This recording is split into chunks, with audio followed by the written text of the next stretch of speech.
নমস্কার বন্ধুরা, এই চ্যানেলে আরেকটি পর্বে তোমাদের সবাইকে স্বাগতম। তো বন্ধুরা, তোমরা কেমন আছো? আশা করি দেশ কিংবা দেশের বাইরে যে যেখান থেকে আমার এই ভিডিওটা দেখছো তারা সবাই ভালো আছো এবং সুস্থ আছো। তো বন্ধুরা, প্রতিদিনের কাজগুলো যদি আমরা কিছু টিপস ফলো করে কাজগুলো করি তাহলে কিন্তু নিজেদের জন্য কিছুটা সময় বের করতে পারি এবং সংসারে কিছুটা তা আয়ও হয়। তো তারই কিছু জানা অজানা টিপস নিয়ে চলে এসেছি এবং সাথে নিয়ে এসেছি নতুন একটি ধাঁধা। তো চলো বন্ধুরা, দেরি না করে টিপসগুলো দেখে ফেলি। বন্ধুরা, আমি নিয়ে নিলাম এখানে প্লাস্টিক। তো কিছু প্লাস্টিক আমরা ভাঁজ করে নিব। কিছু বলতে 3টে কি 4টে প্লাস্টিক আমরা ভাঁজ করে নিব। তো প্লাস্টিকগুলো ভাঁজ করে নিয়ে আজকে কিন্তু একটা দুর্দান্ত আইডিয়া হতে চলেছে। তোমরা কেটে কেটে দেখো না, তাহলে বুঝতে পারবে না। দুর্দান্ত আইডিয়া হতে চলেছে এই প্লাস্টিক নিয়ে। তো প্লাস্টিকগুলোকে প্রথমে আমি 3-4টে এরকম করে প্লাস্টিক এগুলো ভাঁজ করে নিচ্ছি।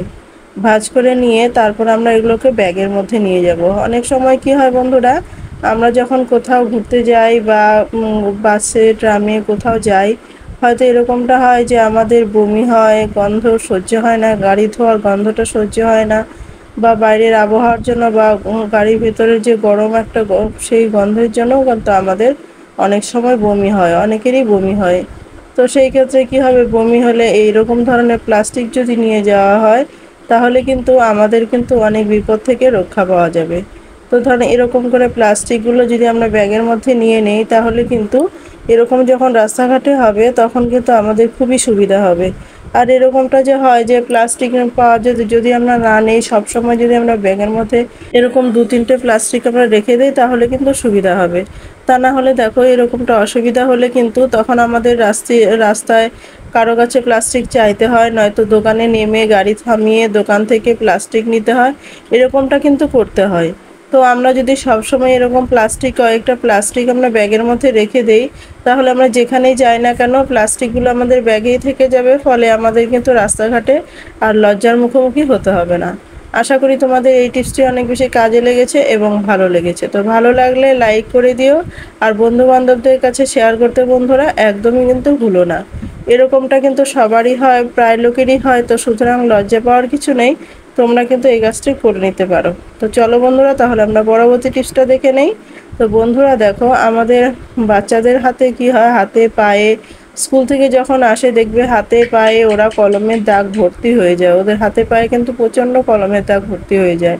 ফলে কি হয়, দেখতে বিশ্রী লাগে, আর কলমের দাগ এরকম হয়ে থাকলে কিন্তু দেখতেও খুব খারাপ লাগে। তো এইগুলো কিভাবে উঠাবো? যদি আমাদের ঘরে রিমুভার না থাকে তখন আমরা কিভাবে উঠাবো? আমাদের ঘরে তো পারফিউম নিশ্চয়ই সবার ঘরে ঘরে থাকে। তো সেই পারফিউম যদি এরকম করে একটু লাগিয়ে দেওয়া যায়, তো দেখো লাগানোর সাথে সাথে কিন্তু এগুলো গলতে শুরু করে দিয়েছে, লেখাগুলো দেখো উঠতে শুরু করে দিয়েছে, পেনের কালিগুলো কিন্তু একদম উঠে যাচ্ছে।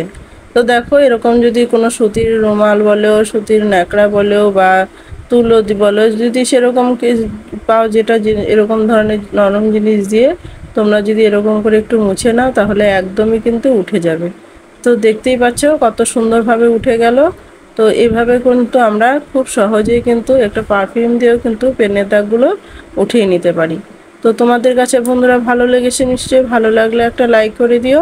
তো চলো বন্ধুরা, আমরা পরবর্তী টিপসটা দেখে নেই। তো বন্ধুরা, আমাদের ঘরে তো এরকম ধরনের গার্ডার আমরা সবাই ব্যবহার করি বলতে আমাদের অনেক কাজেই কিন্তু এইগুলো গার্ডারগুলো লাগে। তো ঘরে যখন অনেক জমা হয়ে যায় তখন এগুলোকে যত্ন করে রেখে দিতে গিয়ে কি হয়, একটার গায়ে কিন্তু আরেকটা লেগে যায়, ফলে কি হয়, এগুলো নষ্ট হয়ে যায়। একটার গায়ে আরেকটা লেগে গিয়ে আঠালো ভাব চলে আসে, আর একটা করে তখন সারাতে গেলেই এটা হাতের মধ্যে আঠালো লাগে, আঠা ভাব লাগে, আবার কিন্তু গার্ডারগুলো ছিঁড়েও যায়। তো এরকম যাতে না হয় তারই একটি ছোট্ট টিপস তোমাদের কাছে শেয়ার করছি। তো দেখো, এরকম করে যদি আমরা পাউডার যদি এরকম করে যে কোনো পাউডার, এখানে তোমার যদি এক্সপায়ার হয়ে যাওয়া পাউডার হয় সেটাও চলবে, যে কোনো পাউডার যদি এরকম করে তোমরা মাখিয়ে গার্ডারগুলোর মধ্যে রেখে দাও না, তাহলে কিন্তু তোমরা দীর্ঘদিন এই জিনিসগুলোকে এইভাবে রেখে তোমরা ব্যবহার করতে পারবে।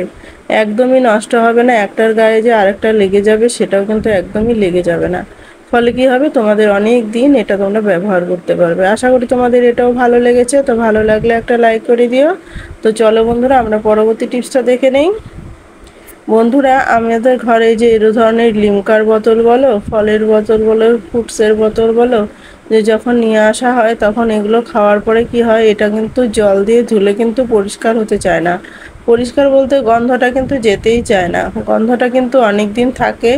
আর যদি সার্ফ দিয়ে ধোয়া যায় তাহলে গন্ধটা যায়, কিন্তু সার্ফ দিয়ে ধোয়ার পরে কিন্তু এটা অনেক দিন সার্ফের গন্ধ করতে থাকে। জল খেতে গেলে কিন্তু সেটা কিন্তু এই সার্ফের গন্ধ করতে থাকে। তো কিভাবে করলে এটা চটপট করে এই গন্ধটাও চলে যাবে, তো তারই একটি ছোট্ট টিপস তোমাদের কাছে শেয়ার করছি। আশা করি তোমাদের এটা ভালো লাগবে আর তোমাদের উপকারও হবে। তো এর জন্য কি করতে হবে বন্ধুরা, এর জন্য নিয়ে নিতে হবে একটু বেকিং পাউডার।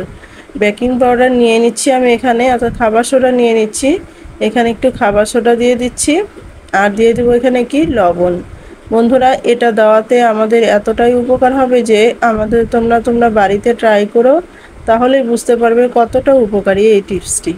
তো দেখো এরকম করে বেকিং পাউডার নিয়ে নিচ্ছি। নিয়ে নেওয়ার পর আমি সামান্য পরিমাণে দিলাম, সেটা তো তোমরা দেখতেই পাচ্ছ। এখানে বেশি দেওয়ার প্রয়োজন নেই, যেহেতু বোতলটা ছোট আর এটা তো পরিষ্কারই বোতল, শুধু আমার গন্ধটা যাওয়ার জন্য আমি দিচ্ছি। তো সেই জন্য এটার মধ্যে আমি অল্প দিয়ে দিলাম এটা, তারপর আমি দিয়ে দিব এটা লবণ। তো সামান্য পরিমাণ লবণই দিলাম। তো লবণ দেওয়ার পর এটা কি করব, আমরা বোতলটার থেকে এখন বোতলটার মধ্যে আমরা জল দিয়ে দিব। কিছুটা পরিমাণ জল দিয়ে দিব। জল দিয়ে বোতলটা কিন্তু ভালো করে মুখটা আটকে একটু ঝাঁকিয়ে নেব। ঝাঁকিয়ে তোমরা 1-2 ঘন্টার জন্য এটা বোতলটাকে ছেড়ে দেবে। কিছু সময় রেখে দেওয়ার পর 1 ঘন্টা 2 ঘন্টা রেখে দেওয়ার পর তোমরা যদি এই বোতলটাকে একটু ভালো করে আবার ঝাঁকিয়ে তারপরে একটু ধুয়ে নাও না, তাহলে কিন্তু দেখবে যে এই যে গন্ধটা ছিল, লিমকার যে একটা গন্ধ বা যেটা থাকবে সেটার যে একটা গন্ধ, সেই গন্ধটা কিন্তু আগের গন্ধটা কিন্তু আর থাকবে না। বোতলটা কিন্তু একদম ফ্রেশ হয়ে যাবে। তোমরা কিন্তু 2 ঘন্টা পরে ধুয়ে এটার মধ্যে জল ভরে খেতে পারবে, কোনো রকমই অসুবিধা হবে না। তো দেখো এভাবে করে আমি কিন্তু ঝাঁকিয়ে পরিষ্কার করে নিলাম। এখন এটাকে আমি জল দিয়ে ধুয়ে তারপর এটার মধ্যে আমরা জল ভরে রেখে দেবো।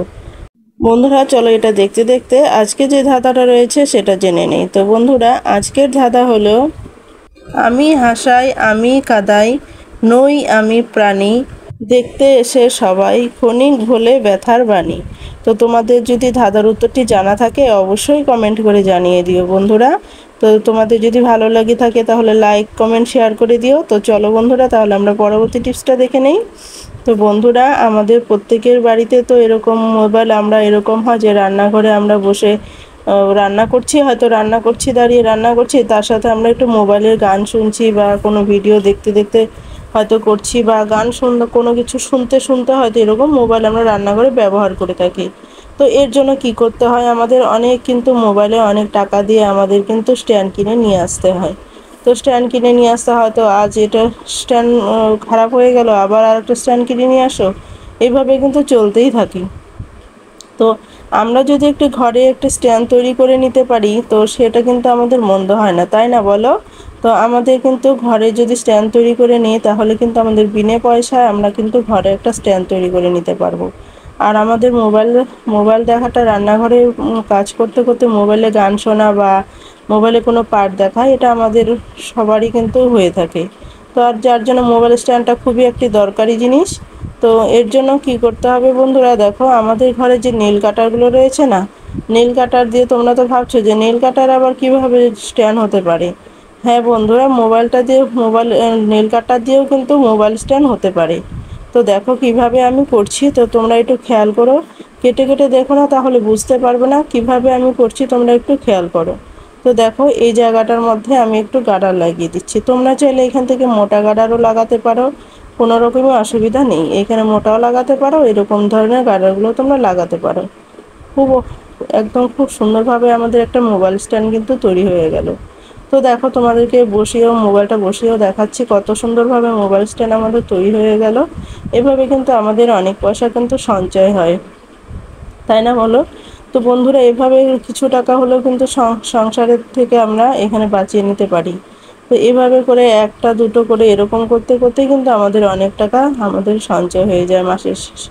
আর বিনা পয়সা এখানে মোবাইল স্ট্যান্ড তৈরি করা, এই নেল কাটারগুলো তো সবসময় আমরা ইউজ করি না, যখন আমাদের প্রয়োজন তখন ইউজ করব। তো তারপরে যে আবার আমরা এভাবে যদি একটা গাটার পেঁচিয়ে আবার রেখে আমরা আবার এটা ব্যবহার করতে পারবো, কোনো রকমই অসুবিধা নেই। এটা তো আমরা দীর্ঘদিন যে মোবাইল স্ট্যান্ড বানিয়ে রাখতেই হবে, এরপরে যে এটা আর কোনো কাজ করা যাবে না সেটাও কিন্তু না। যখন তোমার নীল কাটার হয় নীল কেটে নিবে, তারপরে তোমরা আবার ব্যবহার করতে পারবে, কোনো রকমই অসুবিধা হবে না। তো বন্ধুরা, তোমাদের কাছে ভিডিওটি কেমন লেগেছে? যদি ভালো লেগে থাকে তাহলে লাইক কমেন্ট শেয়ার করে দিও। আর এই ভিডিওতে যদি কেউ নতুন হয়ে থাকো তাহলে সাবস্ক্রাইব করে আমার পাশে থেকো এরকম নিত্য নতুন ভিডিও পাওয়ার জন্য। তো বন্ধুরা, তোমরা সবাই ভালো থেকো, সুস্থ থেকো এই কামনাই করি ঈশ্বরের কাছে। আজ এই পর্যন্ত, দেখা হবে নেক্সট ভিডিওতে। কেমন?